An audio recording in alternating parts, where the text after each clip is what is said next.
ಎಲ್ಲರಿಗೂ ನಮಸ್ಕಾರ.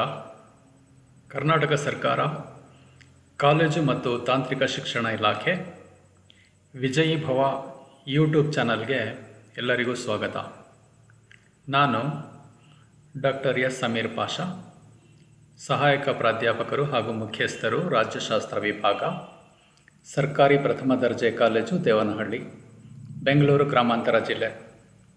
ನನ್ನ ಇಂದಿನ ಆನ್ಲೈನ್ ತರಗತಿಯಲ್ಲಿ ಇಂಡಿಯನ್ ಪಾಲಿಟಿ ಸಂಬಂಧಪಟ್ಟಂತೆ ಭಾರತದ ಪ್ರಧಾನಮಂತ್ರಿಯವರ ಬಗ್ಗೆ ಸಂಪೂರ್ಣವಾಗಿ ವಿವರಿಸೋದಕ್ಕೆ ಪ್ರಯತ್ನ ಮಾಡ್ತೀನಿ.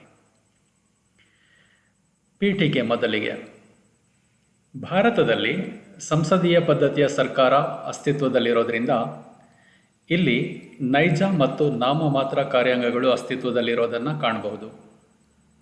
ನೈಜ ಕಾರ್ಯಾಂಗದ ಮುಖ್ಯಸ್ಥರಾಗಿ ಪ್ರಧಾನಮಂತ್ರಿಯನ್ನು ಒಳಗೊಂಡ ಮಂತ್ರಿಮಂಡಲ ಅಧಿಕಾರದಲ್ಲಿದ್ದರೆ, ನಾಮಮಾತ್ರ ಮುಖ್ಯಸ್ಥರಾಗಿ ರಾಷ್ಟ್ರಪತಿ ಅಧಿಕಾರದಲ್ಲಿರುತ್ತಾರೆ. ಪ್ರಧಾನಮಂತ್ರಿಯು ದೇಶದ ಆಡಳಿತ ನಿರ್ವಹಣೆಯ ಜವಾಬ್ದಾರಿ ಹೊಂದಿದ್ದು, ಕೇಂದ್ರ ಮಂತ್ರಿಮಂಡಲ ಹಾಗೂ ಕ್ಯಾಬಿನೆಟ್ಟಿನ ಕೇಂದ್ರ ಬಿಂದುವಾಗಿದ್ದಾರೆ. ಭಾರತದ ಆಡಳಿತ ವ್ಯವಸ್ಥೆಯಲ್ಲಿ ಇವರ ಪಾತ್ರ ಮುಖ್ಯ ಕಾರ್ಯನಿರ್ವಾಹಕನ ಸ್ಥಾನದಂತಿರುತ್ತೆ. ಪ್ರಧಾನಮಂತ್ರಿಯವರ ನೇಮಕ ಹೇಗಾಗುತ್ತೆ ಭಾರತದಲ್ಲಿ? ಸಂವಿಧಾನದ 75(1) ವಿಧಿಯ ಪ್ರಕಾರ ರಾಷ್ಟ್ರಪತಿಯವರು ಪ್ರಧಾನಮಂತ್ರಿಯನ್ನು ನೇಮಿಸ್ತಾರೆ. ಲೋಕಸಭೆಯ ಚುನಾವಣೆಯಲ್ಲಿ ಯಾವ ಪಕ್ಷ ಸ್ಪಷ್ಟ ಬಹುಮತ ಪಡೆಯುತ್ತದೆಯೋ ಆ ಪಕ್ಷದ ನಾಯಕನನ್ನೇ ಪ್ರಧಾನಮಂತ್ರಿಯನ್ನಾಗಿ ರಾಷ್ಟ್ರಪತಿಯವರು ನೇಮಕ ಮಾಡ್ತಾರೆ. ಆದರೆ ಪ್ರಧಾನಮಂತ್ರಿ ಆಗುವವರು ಲೋಕಸಭೆಯ ಸದಸ್ಯರೇ ಆಗಿರಬೇಕು ಅನ್ನೋ ನಿಯಮ ಏನು ಸಂವಿಧಾನದಲ್ಲಿ ಇಲ್ಲ, ಸಂವಿಧಾನದಲ್ಲಿ ಉಲ್ಲೇಖ ಇಲ್ಲ. ಒಂದು ವೇಳೆ ಯಾವ ರಾಜಕೀಯ ಪಕ್ಷವು ಸ್ಪಷ್ಟ ಬಹುಮತ ಪಡೆಯದಿದ್ದರೆ, ಲೋಕಸಭಾ ಚುನಾವಣೆಯಲ್ಲಿ ಯಾವ ರಾಜಕೀಯ ಪಕ್ಷ ಹೆಚ್ಚು ಸ್ಥಾನಗಳನ್ನು ಪಡೆದಿರುತ್ತದೆಯೋ ಅದರ ನಾಯಕನನ್ನು ಪ್ರಧಾನಿಯನ್ನಾಗಿ ನೇಮಕ ಮಾಡಿ ಸದನದಲ್ಲಿ ಬಹುಮತ ಸಾಬೀತು ಮಾಡಲು ರಾಷ್ಟ್ರಪತಿಯವರು ಅವಕಾಶ ನೀಡಬಹುದು. ಒಂದು ವೇಳೆ ಹಲವಾರು ರಾಜಕೀಯ ಪಕ್ಷಗಳು ಚುನಾವಣಾ ಪೂರ್ವ ಮೈತ್ರಿ ಮಾಡಿಕೊಂಡು ಲೋಕಸಭಾ ಚುನಾವಣೆಯಲ್ಲಿ ಹೆಚ್ಚು ಸ್ಥಾನ ಅಂದರೆ ಕನಿಷ್ಠ 273 ಸ್ಥಾನ ಪಡೆದಿದ್ದರೆ, ಆ ಮೈತ್ರಿಕೂಟದ ನಾಯಕನನ್ನು ಪ್ರಧಾನಿಯನ್ನಾಗಿ ರಾಷ್ಟ್ರಪತಿಯವರು ನೇಮಿಸಬಹುದು. ಸಾಮಾನ್ಯವಾಗಿ ಇಂಥ ಸಂದರ್ಭಗಳಲ್ಲಿ ಸಮ್ಮಿಶ್ರ ಸರ್ಕಾರ ಅಸ್ತಿತ್ವಕ್ಕೆ ಬರುತ್ತೆ. ಕೆಲವೊಮ್ಮೆ ರಾಷ್ಟ್ರಪತಿಯವರು ಸಂಸತ್ತಿನ ಸದಸ್ಯರಲ್ಲದೇ ಇರುವವರನ್ನು ಸಹ ಪ್ರಧಾನಿಯನ್ನಾಗಿ ನೇಮಿಸಬಹುದು. ಆದರೆ ನೇಮಕವಾದಂತಹ ವ್ಯಕ್ತಿಗೆ ಲೋಕಸಭೆಯಲ್ಲಿ ಬಹುಮತದ ವಿಶ್ವಾಸ ಇರಬೇಕಾಗುತ್ತೆ. ಈ ರೀತಿ ನೇಮಕವಾದ ವ್ಯಕ್ತಿ ಪ್ರಧಾನಿಯಾಗಿ ನೇಮಕವಾದ 6 ತಿಂಗಳ ಒಳಗೆ ಸಂಸತ್ತಿನ ಸದಸ್ಯತ್ವ ಪಡೆಯಬೇಕಾಗುತ್ತೆ. ಪ್ರಧಾನಮಂತ್ರಿ ಆಯ್ಕೆಯಾದ ನಂತರ ಅವರಿಗೆ ಪ್ರಮಾಣ ವಚನನ ಬೋಧಿಸಲಾಗುತ್ತೆ. ಪ್ರಮಾಣ ವಚನವನ್ನು ಬೋಧಿಸೋದು ರಾಷ್ಟ್ರಪತಿಯವರು. ಈ ಪ್ರಮಾಣ ವಚನದಲ್ಲಿ ಪ್ರಧಾನಮಂತ್ರಿ ಆಗ್ತಕ್ಕಂತಹ ವ್ಯಕ್ತಿ ಸಂವಿಧಾನ, ದೇಶದ ಕಾನೂನು ಮತ್ತು ಸೇವೆಯ ಅಗತ್ಯತೆಯನ್ನು ಶ್ರದ್ಧಾಪೂರ್ವಕವಾಗಿ ನಿರ್ವಹಿಸುತ್ತೇನೆ ಅಂತ ಪ್ರಮಾಣ ವಚನ ಸ್ವೀಕರಿಸ್ತಾರೆ. ಸಾಮಾನ್ಯವಾಗಿ ಭಾರತದಲ್ಲಿ ಪ್ರಧಾನಮಂತ್ರಿಯ ನೇಮಕ ಆಗೋದು ಲೋಕಸಭೆಯ ಸಾರ್ವತ್ರಿಕ ಚುನಾವಣೆಯ ನಂತರ. ಲೋಕಸಭೆಯ ಒಟ್ಟು ಸದಸ್ಯರ ಸಂಖ್ಯೆ 545 ಇದೆ. ಅದರಲ್ಲಿ ಯಾವುದಾದರೂ ಒಂದು ರಾಜಕೀಯ ಪಕ್ಷ ಕನಿಷ್ಠ 273 ಸ್ಥಾನ ಪಡೆದಿದ್ದರೆ ಅದರ ನಾಯಕನನ್ನೇ ಪ್ರಧಾನಿಯನ್ನಾಗಿ ಆಯ್ಕೆ ಮಾಡ್ತಕ್ಕಂಥ ಸಂಪ್ರದಾಯ ಇದೆ. ಪ್ರಧಾನಮಂತ್ರಿ ಆಯ್ಕೆ ಆದಮೇಲೆ ಪ್ರಮಾಣವಚನ ಸ್ವೀಕರಿಸಿದ್ದಾಯಿತು. ಪ್ರಮಾಣವಚನ ಸ್ವೀಕರಿಸಿದ ನಂತರ ಅವರು ಎಷ್ಟು ವರ್ಷ ಅಧಿಕಾರದಲ್ಲಿರ್ತಾರೆ, ಅವರ ಅಧಿಕಾರಾವಧಿ ಏನು ಅನ್ನೋದಕ್ಕೆ ಸಂಬಂಧಪಟ್ಟಂತೆ ಹೇಳೋದಾದರೆ, ಪ್ರಧಾನಮಂತ್ರಿಯ ಅಧಿಕಾರಾವಧಿ 5 ವರ್ಷಗಳು. ಆದರೆ 5 ವರ್ಷಗಳಿಗಿಂತ ಮೊದಲೇ ಅವರು ಬಯಸಿದ್ರೆ ರಾಜೀನಾಮೆ ನೀಡಬಹುದು, ಅಥವಾ ಇವರನ್ನು ಲೋಕಸಭೆಯ ಅವಧಿಗೆ ಮೊದಲೇ ಅವಿಶ್ವಾಸ ನಿರ್ಣಯದ ಮೂಲಕ ಅಧಿಕಾರದಿಂದ ಲೋಕಸಭೆ ಕೆಳಗೆ ಇಳಿಸಬಹುದು. ಹಾಗೆಯೇ ತುರ್ತು ಪರಿಸ್ಥಿತಿ ಸಂದರ್ಭದಲ್ಲಿ ಇವರ ಅಧಿಕಾರವನ್ನು 1 ವರ್ಷದ ಅವಧಿಗೆ ರಾಷ್ಟ್ರಪತಿಯವರು ವಿಸ್ತರಿಸಬಹುದು. ಸಾಮಾನ್ಯವಾಗಿ ಇವರ ಅಧಿಕಾರಾವಧಿ 5 ವರ್ಷ ಅಂತ ಇರುತ್ತೆ, ಆದರೆ ಅದು ಕಡ್ಡಾಯ ಏನಲ್ಲ. 5 ವರ್ಷಕ್ಕಿಂತ ಮೊದಲೇ ಅವರನ್ನು ಲೋಕಸಭಾ ಸದಸ್ಯರು ಬಯಸಿದ್ರೆ ಅವಿಶ್ವಾಸ ನಿರ್ಣಯದ ಮೂಲಕ ಅಧಿಕಾರದಿಂದ ಕೆಳಗಿಳಿಸಬಹುದು. ಕೆಲವು ವಿಶೇಷ ಸಂದರ್ಭಗಳಲ್ಲಿ ಇವರ ಅಧಿಕಾರಾವಧಿ, ರಾಷ್ಟ್ರೀಯ ತುರ್ತು ಪರಿಸ್ಥಿತಿ ಸಂದರ್ಭಗಳಲ್ಲಿ 1 ವರ್ಷದವರೆಗೆ ಹೆಚ್ಚು ಅಂದರೆ ಇವರ ಅಧಿಕಾರಾವಧಿಯನ್ನು ಮುಂದುವರಿಸ್ತಕ್ಕಂಥ ಅಧಿಕಾರ ರಾಷ್ಟ್ರಪತಿಯವರಿಗಿದೆ. ನೆಕ್ಸ್ಟ್, ಇವರ ವೇತನ ಮತ್ತು ಸೌಲಭ್ಯಗಳೇನು ಅನ್ನೋದನ್ನು ನೋಡೋದಾದರೆ, ಪ್ರಧಾನಮಂತ್ರಿಯವರಿಗೆ ಸಂಸತ್ತು ನಿಗದಿಪಡಿಸಿದಷ್ಟು ಮಾಸಿಕ ವೇತನ ನೀಡಲಾಗುತ್ತದೆ. ವೇತನದ ಜೊತೆಗೆ ಇತರೆ ಭತ್ಯೆಗಳು ಸಹ ನೀಡಲಾಗುತ್ತೆ. ಇವರ ವೇತನ ಕಾಲಕಾಲಕ್ಕೆ ಪರಿಷ್ಕರಿಸಲ್ಪಡುತ್ತದೆ. ಇವರಿಗೆ ಅಧಿಕೃತ ನಿವಾಸ, ಸಂಚಾರ, ಸಾರಿಗೆ ಸೌಲಭ್ಯ ಹಾಗೂ ನಿವೃತ್ತಿ ವೇತನದ ಸೌಲಭ್ಯವೂ ಇರುತ್ತೆ. ಪ್ರಸ್ತುತ ಪ್ರಧಾನಮಂತ್ರಿಯವರಿಗೆ ಮಾಸಿಕ 1,60,000 ಮೂಲ ವೇತನ, ಬೇಸಿಕ್ ಪೇ ನೀಡಲಾಗ್ತಾ ಇದೆ. ಇದು 2020 ಅಂಕಿಅಂಶದ ಪ್ರಕಾರ. ಈಗ ಪ್ರಧಾನಮಂತ್ರಿಯವರ ಆಯ್ಕೆ ಆಯಿತು, ಅಧಿಕಾರಾವಧಿ ಬಗ್ಗೆ ತಿಳ್ಕೊಂಡಿದ್ದಾಯಿತು, ಅವರಿಗೆ ಪ್ರಮಾಣ ವಚನ ಯಾರು ಬೋಧಿಸ್ತಾರೆ ಅಂತ. ಇನ್ನೊಂದು ಪ್ರಮುಖ ವಿಷಯ, ಪ್ರಧಾನಿ ಆಗಬೇಕಾದ್ರೆ ಏನಾದರೂ ಅರ್ಹತೆಗಳಿರಬೇಕಾ ಆ ವ್ಯಕ್ತಿಗೆ ಅಂತ. ಸಾಮಾನ್ಯವಾಗಿ ಲೋಕಸಭೆಯ ಸದಸ್ಯನಾಗಬೇಕಾದ್ರೆ ಏನೇನು ಅರ್ಹತೆಗಳಿರಬೇಕೋ ಆ ಎಲ್ಲ ಅರ್ಹತೆಗಳು ಪ್ರಧಾನಿ ಆಗ್ತಕ್ಕಂಥ ವ್ಯಕ್ತಿಗೆ ಇರಬೇಕಾಗುತ್ತೆ. ಅಂದರೆ ಭಾರತದ ಪೌರರಾಗಿರಬೇಕು, ಕನಿಷ್ಠ 25 ವರ್ಷ ವಯಸ್ಸಾಗಿರಬೇಕು, ಸರ್ಕಾರಿ ಹುದ್ದೆಯಲ್ಲಿ ಇರಬಾರ್ದು, ಹಾಗೆಯೇ ಸಂಸತ್ತು ಕಾಲಕಾಲಕ್ಕೆ ನಿಗದಿಪಡಿಸ್ತಕ್ಕಂಥ ಅರ್ಹತೆಗಳನ್ನು ಅವರು ಹೊಂದಿರಬೇಕಾಗುತ್ತೆ.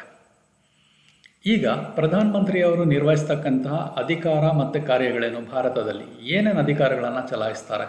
ನೈಜ ಕಾರ್ಯಾಂಗದ ಮುಖ್ಯಸ್ಥರಾಗಿ ಸಂಸದೀಯ ಪದ್ಧತಿ ಇರೋದ್ರಿಂದ ಪ್ರಧಾನಮಂತ್ರಿಯವರ ಸ್ಥಾನ ಭಾರತದಲ್ಲಿ ಅತ್ಯಂತ ಪ್ರಮುಖವಾದ ಸ್ಥಾನವಾಗಿರುತ್ತೆ.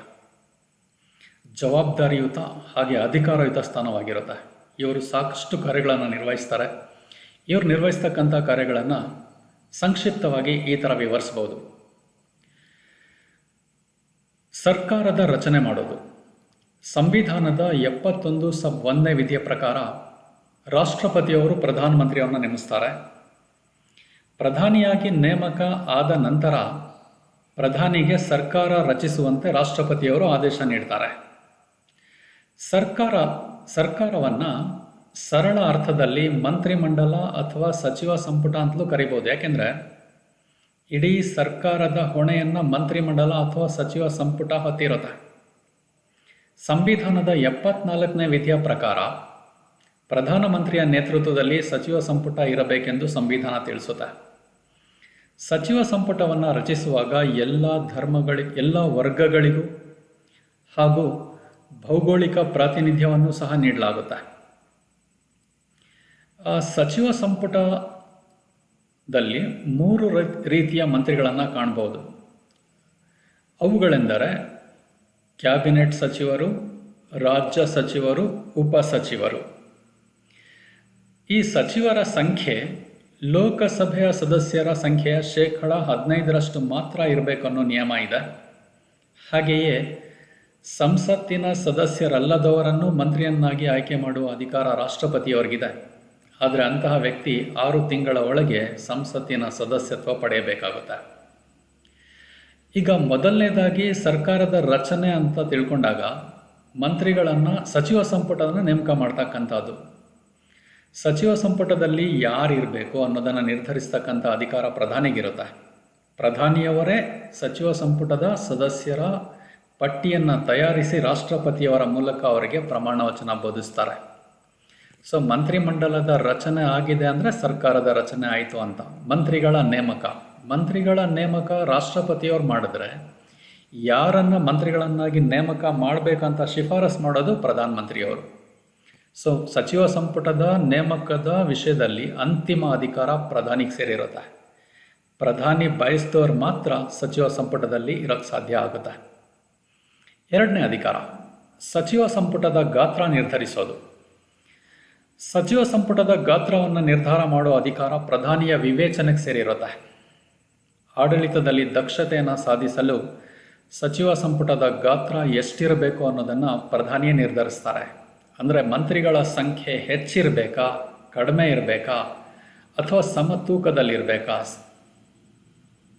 ಅಂದರೆ ಅದರ ಅರ್ಥ ಹೆಚ್ಚು ಇರಬಾರ್ದು, ಕಡಿಮೆನೂ ಇರಬಾರ್ದಾ, ಇದನ್ನೆಲ್ಲ ನಿರ್ಧಾರ ಮಾಡ್ತಕ್ಕಂಥ ಅಧಿಕಾರ ಪ್ರಧಾನಿಯವ್ರಿಗಿರುತ್ತೆ. ಸಚಿವ ಸಂಪುಟದ ಗಾತ್ರದ ನಿರ್ಧಾರ ಆದಮೇಲೆ ಯಾವ್ಯಾವ ಸಚಿವರಿಗೆ ಯಾವ್ಯಾವ ಖಾತೆಗಳನ್ನು ಹಂಚಬೇಕು ಅನ್ನೋ ಅಧಿಕಾರ ಪ್ರಧಾನಿಗೆ ಸೇರಿರುತ್ತೆ. ಮೂರನೇದಾಗಿ ಸಚಿವರಿಗೆ ಖಾತೆಗಳನ್ನು ಹಂಚೋದು. ಪ್ರಧಾನಮಂತ್ರಿಯವರು ಯಾರಿಗೆ ಯಾವ ಖಾತೆ ಅಥವಾ ಇಲಾಖೆನ ಕೊಡಬೇಕು ಅನ್ನೋದನ್ನು ಪ್ರತಿಯೊಬ್ಬ ಸಚಿವರ ಸಾಮರ್ಥ್ಯ, ಪರಿಣಿತಿ, ಹಿನ್ನೆಲೆ, ವಿದ್ಯಾರ್ಹತೆ, ಅನುಭವ ಹಾಗೂ ಅವರ ಅಭಿರುಚಿಯನ್ನು ಗಮನಿಸಿ ಖಾತೆಗಳನ್ನು ಹಂಚುತ್ತಾರೆ. ಯೋಗ್ಯ ವ್ಯಕ್ತಿಗಳಿಗೆ ಯೋಗ್ಯ ಖಾತೆಗಳನ್ನು ಹಂಚ್ತಕ್ಕಂಥ ಕೆಲಸನ ಪ್ರಧಾನಮಂತ್ರಿಯವರು ಮಾಡ್ತಾರೆ. ನಾಲ್ಕನೇದಾಗಿ ಪ್ರಧಾನಮಂತ್ರಿಯವರು ಕ್ಯಾಬಿನೆಟ್ನ ನಾಯಕರಾಗಿರ್ತಾರೆ. ಸಚಿವ ಸಂಪುಟದಲ್ಲಿ 3 ರೀತಿಯ ಸಚಿವರು ಇರ್ತಾರೆ ಅಂತ ನಾನು ಆಗಲೇ ಹೇಳಿದೆ. ಅದರಲ್ಲಿ ಮೊದಲನೇ ದರ್ಜೆ first rank ministers, cabinet ministers. ಈ ಕ್ಯಾಬಿನೆಟ್ನ ನಾಯಕರಾಗಿ ಪ್ರಧಾನಮಂತ್ರಿ ಕಾರ್ಯನಿರ್ವಹಿಸ್ತಾರೆ. ಕ್ಯಾಬಿನೆಟ್ನಲ್ಲಿ ನಡೀತಕ್ಕಂಥ ಎಲ್ಲ ಕಾರ್ಯಕಲಾಪಗಳಿಗೂ ಇವರೇ ಅಧಿಪತಿಯಾಗಿರ್ತಾರೆ. ಕ್ಯಾಬಿನೆಟ್ ಸಭೆಯನ್ನು ಎಲ್ಲಿ, ಯಾವಾಗ, ಯಾವ ಉದ್ದೇಶಕ್ಕೆ ಕರೆಯಬೇಕು ಹಾಗೂ ಅಲ್ಲಿ ಯಾವ ವಿಚಾರವನ್ನು ಚರ್ಚಿಸಬೇಕು ಅನ್ನೋದನ್ನು ಪ್ರಧಾನಿ ನಿರ್ಧರಿಸುವುದಲ್ಲದೆ ಕ್ಯಾಬಿನೆಟ್ ಸಭೆಯ ಅಧ್ಯಕ್ಷತೆಯನ್ನು ಹಾಗೆಯೇ ಇಡೀ ಮಂತ್ರಿಮಂಡಲದ ಅಧ್ಯಕ್ಷತೆಯನ್ನು ಕೂಡ ಪ್ರಧಾನಿನೇ ವಹಿಸ್ತಾರೆ. ಐದನೇದಾಗಿ ಸರ್ಕಾರದ ವಿವಿಧ ಇಲಾಖೆಗಳ ನಡುವೆ ಸಮನ್ವಯ ಸಾಧಿಸೋದು. ಪ್ರಧಾನಮಂತ್ರಿ ಸರ್ಕಾರದ ವ್ಯವಹಾರಗಳ ಮುಖ್ಯ ಕಾರ್ಯನಿರ್ವಾಹಕನಂತೆ ಇದ್ದು ವಿವಿಧ ಇಲಾಖೆಗಳು ಸರ್ಕಾರದ ನೀತಿಗೆ ಅನುಗುಣವಾಗಿ ಕೆಲಸ ಮಾಡುತ್ತಿವೆಯೋ ಅಥವಾ ಇಲ್ಲವೋ ಎನ್ನುವುದನ್ನು ನೋಡಿಕೊಳ್ತಾರೆ. ವಿವಿಧ ಇಲಾಖೆಗಳ ಮಂತ್ರಿಗಳ ನಡುವೆ ಸಂಭವಿಸಬಹುದಾದ ವಾದ ವಿವಾದಗಳನ್ನು, ಭಿನ್ನಾಭಿಪ್ರಾಯಗಳನ್ನು ಬಗೆಹರಿಸಿ ಹೊಂದಾಣಿಕೆಯಿಂದ ಹೋಗುವಂತೆ ಮಾಡುವ ಜವಾಬ್ದಾರಿ ಪ್ರಧಾನಮಂತ್ರಿಯವರಿಗಿರುತ್ತೆ. ಆರನೇದಾಗಿ ಪ್ರಧಾನಮಂತ್ರಿ ಭಾರತದಲ್ಲಿ ತಮ್ಮ ರಾಜಕೀಯ ಪಕ್ಷದ ನಾಯಕರು ಆಗಿರ್ತಾರೆ. ಪ್ರಧಾನಮಂತ್ರಿ ಬಹುಮತ ಪಡೆದ ಪಕ್ಷದ ನಾಯಕರಾಗಿರೋದ್ರಿಂದ ಪ್ರಧಾನಿ ಆದಮೇಲೆ ತಮ್ಮ ರಾಜಕೀಯ ಪಕ್ಷವನ್ನು ಉದಾಸೀನ ಮಾಡುವಂತಿಲ್ಲ. ಅಂದರೆ ಪಕ್ಷದ ರಚನೆ, ಸಂಘಟನೆ, ಶಿಸ್ತು, ಉದ್ದೇಶ ಸಾಧನೆ, ಪಕ್ಷದ ಅಳಿವು ಉಳಿವು ಮುಂತಾದವೆಲ್ಲವೂ ಪ್ರಧಾನಿಯನ್ನೇ ಅವಲಂಬಿಸಿರುತ್ತೆ. ಏಳನೇದಾಗಿ ಪ್ರಧಾನಮಂತ್ರಿಯವರು ಲೋಕಸಭೆಯ ನಾಯಕರೂ ಆಗಿರ್ತಾರೆ. ಪ್ರಧಾನಿ ಲೋಕಸಭೆಯ ನೇತಾರರಾಗಿರೋದ್ರಿಂದ ಸಂಸದೀಯ ವ್ಯವಹಾರಗಳಲ್ಲಿ ಇವರ ಪಾತ್ರ ಪ್ರಮುಖವಾಗಿರುತ್ತೆ. ಸಂಸತ್ತಿನ ಅಧಿವೇಶನ ಕರೆಯುವ, ಮುಂದೂಡುವ, ಸಂಸತ್ತಿನ ಕೆಳಮನೆಯಾದ ಲೋಕಸಭೆಯನ್ನು ವಿಸರ್ಜಿಸುವಂತೆ ರಾಷ್ಟ್ರಪತಿಯವರಿಗೆ ಶಿಫಾರಸು ಮಾಡುವ, ಸಭಾಧ್ಯಕ್ಷರನ್ನು ಆಯ್ಕೆ ಮಾಡುವ, ಇನ್ನೂ ಮುಂತಾದ ವಿಚಾರಗಳಲ್ಲಿ ಪ್ರಧಾನಿಯವರದೇ ಅಂತಿಮ ನಿರ್ಧಾರ ಆಗಿರುತ್ತೆ. ದೇಶದ ರಕ್ಷಣಾ ವ್ಯವಸ್ಥೆ, ವಿದೇಶಾಂಗ ನೀತಿ, ಆಂತರಿಕ ನೀತಿ, ಮಸೂದೆಗಳನ್ನು ಮಂಡಿಸೋದು, ಅವುಗಳನ್ನು ಸಮರ್ಥಿಸಿಕೊಳ್ಳೋದು ಮುಂತಾದ ವಿಷಯಗಳಿಗೆ ಸಂಬಂಧಿಸಿದಂತೆ ಸರ್ಕಾರದ ಪರವಾಗಿ ಭಾಗವಹಿಸಿ ಲೋಕಸಭೆಯಲ್ಲಿ ಹೇಳಿಕೆ ಕೊಡೋ ಅಧಿಕಾರ ಇವರಿಗಿದೆ. ಎಂಟನೇದಾಗಿ ಲೋಕಸಭೆಯನ್ನು ವಿಸರ್ಜಿಸುವ ಅಧಿಕಾರ. ಲೋಕಸಭೆಯ ಅಧಿಕಾರಾವಧಿ ಸಾಮಾನ್ಯವಾಗಿ 5 ವರ್ಷಗಳಾಗಿರುತ್ತೆ. ಆದರೆ ಅದರ ಅಧಿಕಾರಾವಧಿ ಮುಗಿಯುವ ಮೊದಲೇ ಆ ಸಭೆಯನ್ನು ವಿಸರ್ಜನೆ ಮಾಡುವಂತೆ ಶಿಫಾರಸು ಮಾಡುವ ಅಧಿಕಾರ ಪ್ರಧಾನಮಂತ್ರಿಯವರಿಗಿದೆ. ಆದರೆ ಪ್ರಧಾನಮಂತ್ರಿಯವರ ಶಿಫಾರಸನ್ನು ರಾಷ್ಟ್ರಪತಿಯವರು ಒಪ್ಪಲೇಬೇಕು ಅನ್ನೋ ನಿಯಮ ಇಲ್ಲದಿದ್ದರೂ ಸಾಮಾನ್ಯವಾಗಿ ರಾಷ್ಟ್ರಪತಿಯವರು ಇವರ ಶಿಫಾರಸನ್ನು ಒಪ್ಪುತ್ತಾರೆ. ಆದ್ದರಿಂದ ಲೋಕಸಭಾ ಸದಸ್ಯರ ಸದಸ್ಯತ್ವದ ಭವಿಷ್ಯ ಪ್ರಧಾನಿಯನ್ನು ಅವಲಂಬಿಸಿರುತ್ತೆ ಅಂತ ಹೇಳ್ಬೋದು. ನೆಕ್ಸ್ಟ್, ಸಚಿವ ಸಂಪುಟ ಹಾಗೂ ರಾಷ್ಟ್ರಪತಿಯವರ ನಡುವೆ ಇವರು ಸಂಪರ್ಕ ಸೇತುವೆಯಾಗಿ ಕಾರ್ಯನಿರ್ವಹಿಸ್ತಾರೆ. Connecting bridge between ministry and president. ಪ್ರಧಾನಮಂತ್ರಿ ರಾಷ್ಟ್ರಪತಿ ಹಾಗೂ ಸಚಿವ ಸಂಪುಟದ ನಡುವೆ ಸಂಪರ್ಕ ಸೇತುವೆಯಂತೆ ಕಾರ್ಯನಿರ್ವಹಿಸ್ತಾರೆ. ಸಚಿವ ಸಂಪುಟದ ನಿರ್ಧಾರಗಳನ್ನು ಪ್ರಧಾನಮಂತ್ರಿಯವರು ತಿಳಿಸೋದು, ರಾಷ್ಟ್ರಪತಿ ನೀಡಬಹುದಾದ ಸಲಹೆಗಳನ್ನು ಸಚಿವ ಸಂಪುಟಕ್ಕೆ ತಿಳಿಸ್ತಕ್ಕಂಥ ಕಾರ್ಯವನ್ನು ಪ್ರಧಾನಮಂತ್ರಿ ಮಾಡ್ತಾರೆ. ದೇಶದ ಸಮಸ್ಯೆಗಳು ಹಾಗೂ ಅವುಗಳಿಗೆ ಪರಿಹಾರಗಳನ್ನು ಕಂಡುಹಿಡಿಯೋದ್ರ ಬಗ್ಗೆ ರಾಷ್ಟ್ರಪತಿಯವರ ಜೊತೆ ಕಾಲಕಾಲಕ್ಕೆ ಸಮಾಲೋಚನೆಯನ್ನು ಕೂಡ ಇವರು ನಡೆಸ್ತಾರೆ. ಸರ್ಕಾರದ ನಾಯಕರು ಆಗಿರ್ತಾರೆ ಪ್ರಧಾನಮಂತ್ರಿಯವರು. ಭಾರತದಲ್ಲಿ ಸಂಸದೀಯ ಪದ್ಧತಿಯ ಸರ್ಕಾರ ಅಸ್ತಿತ್ವದಲ್ಲಿರೋದ್ರಿಂದ ಪ್ರಧಾನಮಂತ್ರಿ ಸರ್ಕಾರದ ನೈಜ ಮುಖ್ಯಸ್ಥರಾಗಿರ್ತಾರೆ. ರಾಷ್ಟ್ರಪತಿಯವರು ನಾಮಮಾತ್ರ ಮುಖ್ಯಸ್ಥರಾದರೆ ಪ್ರಧಾನಮಂತ್ರಿಯವರೇ ಸರ್ಕಾರದ ನೈಜ ಮುಖ್ಯಸ್ಥರಾಗಿರ್ತಾರೆ. ಸರ್ಕಾರದ ವಿವಿಧ ಇಲಾಖೆಗಳ ಮೇಲ್ವಿಚಾರಕರಾಗಿ, ನಿಯಂತ್ರಕರಾಗಿ, ಸಮನ್ವಯಾಧಿಕಾರಿಯಾಗಿ, ಸಾಮರಸ್ಯ ಮತ್ತು ಸಹಕಾರದ ಚಿಲುಮೆಯಾಗಿ, ಸರ್ಕಾರದ ಕಾರ್ಯನಿರ್ವಹಣೆಯ ಚೈತನ್ಯ ಸ್ವರೂಪಿಯಾಗಿ, ಮಾರ್ಗದರ್ಶಕರಾಗಿ, ರಾಷ್ಟ್ರದ ಪ್ರಗತಿಗೆ ದಿಕ್ಸೂಚಿಯಾಗಿ, ದೇಶದ ಯೋಜನೆಗಳ ನಿರೂಪಕರಾಗಿ, ರಾಷ್ಟ್ರದ ರಕ್ಷಣಾಧಿಪತಿಯಾಗಿ ಕೆಲಸ ಮಾಡ್ತಾರೆ ಅಂತ ಹೇಳಿದ್ರೆ ಅತಿಶಯೋಕ್ತಿ ಆಗೋದಿಲ್ಲ. ಇಷ್ಟೇ ಅಲ್ಲದೆ ಅಂತಾರಾಷ್ಟ್ರೀಯ ಸಭೆ ಸಮ್ಮೇಳನಗಳಲ್ಲಿ ಭಾಗವಹಿಸ್ತಾರೆ.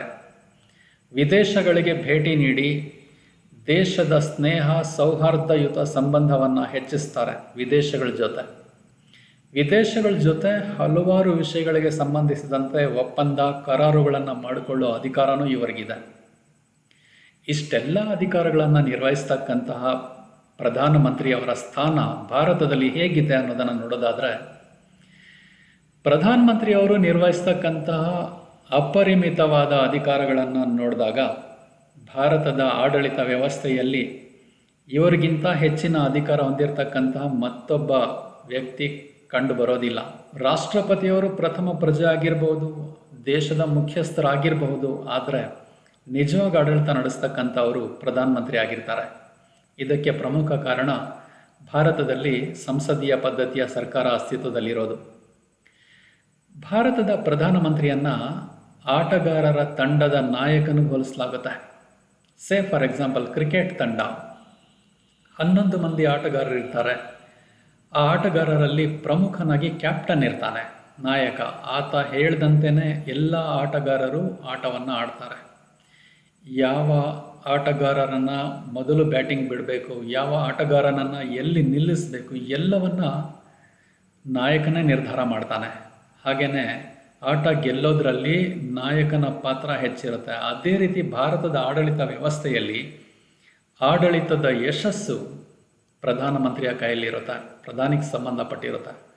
ಸಚಿವರು ಆಟಗಾರರ ತಂಡದ ರೀತಿ ಇದ್ದರೆ ಪ್ರಧಾನಿ ಆ ತಂಡದ ನಾಯಕರಾಗಿರ್ತಾರೆ. ಪ್ರಧಾನಮಂತ್ರಿಯವರ ಸ್ಥಾನದ ಬಗ್ಗೆ ಕೆಲವು ರಾಜಕೀಯ ತಜ್ಞರು, ವಿವೇಚಕರು ತಮ್ಮದೇ ಆದ ಅಭಿಪ್ರಾಯಗಳನ್ನು ವ್ಯಕ್ತಪಡಿಸಿದ್ದಾರೆ. ಉದಾಹರಣೆಗೆ ನೋಡೋದಾದರೆ ಜೆನ್ನಿಂಗ್ಸ್ ರವರ ಪ್ರಕಾರ ಪ್ರಧಾನಮಂತ್ರಿಯವರು ಸಂವಿಧಾನದ ಕೇಂದ್ರ ಶಕ್ತಿಯಾಗಿರ್ತಾರೆ ಅಂತ ಹೇಳಿದ್ದಾರೆ. ಹಾಗೆಯೇ ರಾಮ್ಸೆ ಮ್ಯೂರ್ ಅನ್ನೋರು ಕ್ಯಾಬಿನೆಟ್ ರಾಜ್ಯವೆಂಬ ನೌಕೆಯನ್ನು ನಡೆಸುವ ಚುಕ್ಕಾಣಿ ಚಕ್ರವಾದರೆ ಪ್ರಧಾನಿ ಅದನ್ನು ನಡೆಸುವ ಚುಕ್ಕಾಣಿಕಾರನಾಗಿರ್ತಾನೆ ಅಂತ ಹೇಳ್ತಾರೆ. ಸರ್ ವಿಲಿಯಂ ವೆರ್ನೋನ್ ಹಾರ್ಕೋರ್ಟ್ ಅನ್ನೋ ಲೇಖಕ ಪ್ರಧಾನಮಂತ್ರಿಯ ಸ್ಥಾನದ ಬಗ್ಗೆ ಹೀಗೆ ಹೇಳಿದ್ದಾನೆ: ಪ್ರಧಾನಮಂತ್ರಿ ಅಗಣಿತ ತಾರಾಗಣದ ನಡುವೆ ಶೋಭಿಸ್ತಕ್ಕಂತಹ ಚಂದ್ರಪ್ರಭು ಇದ್ದಂತೆ. ಹಾಗೆಯೇ ಜೆನ್ನಿಂಗ್ಸ್ ರವರು ಪ್ರಧಾನಮಂತ್ರಿಯನ್ನ ಗ್ರಹ ಮಂಡಲಾಧಿಪತಿ ಸೂರ್ಯದೇವನಿಗೆ ಹೋಲಿಸಿದ್ದಾರೆ. ಸೂರ್ಯನ ಸುತ್ತಲೂ ಗ್ರಹಗಳು ಸುತ್ತುವಂತೆ ಮಂತ್ರಿಗಳು ಪ್ರಧಾನಿಯ ಸುತ್ತ ತಿರುಗುತ್ತಿರುತ್ತಾರೆ ಅಂದಿದ್ದಾನೆ. ಗ್ರೀವ್ಸ್ ಅನ್ನೋ ಲೇಖಕ ಹೇಳ್ತಾನೆ, ಜನತೆಗೆ ಸರ್ಕಾರ ಯಜಮಾನನಾದರೆ ಸರ್ಕಾರಕ್ಕೆ ಪ್ರಧಾನಿಯೇ ಯಜಮಾನನಾಗಿರ್ತಾನೆ. ಮೇಲ್ಕಂಡ ಹೇಳಿಕೆಗಳನ್ನು ಗಮನಿಸಿದ್ರೆ ಪ್ರಧಾನಮಂತ್ರಿಯ ಸ್ಥಾನದ ಮಹತ್ವ ಅರಿವಾಗೋದ್ರಲ್ಲಿ ಸಂದೇಹ ಇಲ್ಲ. ಭಾರತದಲ್ಲಿ ಪ್ರಧಾನಮಂತ್ರಿಯವರ ಸ್ಥಾನ ಅತ್ಯಂತ ಮಹತ್ವಪೂರ್ಣವಾದ ಸ್ಥಾನ ಅನ್ನೋದರಲ್ಲಿ ಬೇರೆ ಮಾತೇ ಇಲ್ಲ.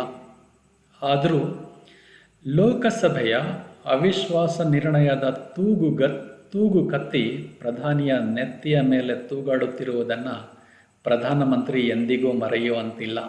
ಇದರ ಅರ್ಥ ಲೋಕಸಭೆಯಲ್ಲಿರ್ತಕ್ಕಂತಹ MP ಗಳು, ಲೋಕಸಭಾ ಸದಸ್ಯರು ಬಯಸಿದ್ರೆ ಪ್ರಧಾನಮಂತ್ರಿಯನ್ನು ಅವಿಶ್ವಾಸ ನಿರ್ಣಯದ ಮೂಲಕ ಅಧಿಕಾರದಿಂದ ತೆಗೆಯಬಹುದು.